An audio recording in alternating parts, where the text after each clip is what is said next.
Je m'intéresse à l'effet du cannabis sur la santé reproductive chez l'homme.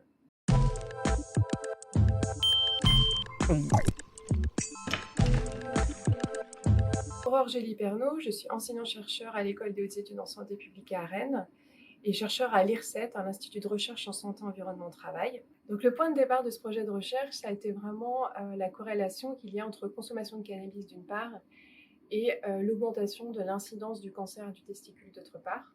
Donc il faut savoir que, comme beaucoup de gens le savent, que le cannabis c'est la drogue la plus consommée dans le monde.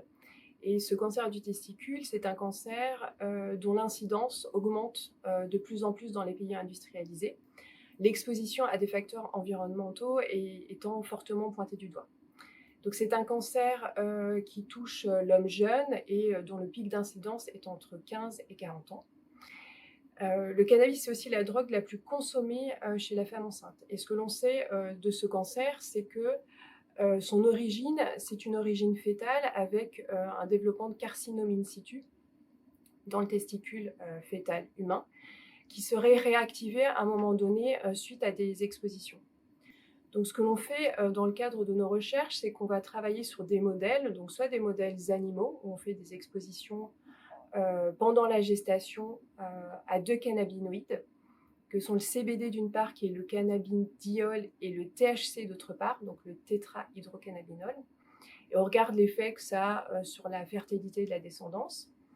Et on a un autre modèle où on va traiter des cultures organotypiques de testicules humains fœtaux, avec ces deux composés pour voir les effets qu'on peut observer au niveau notamment de la différenciation des cellules germinales.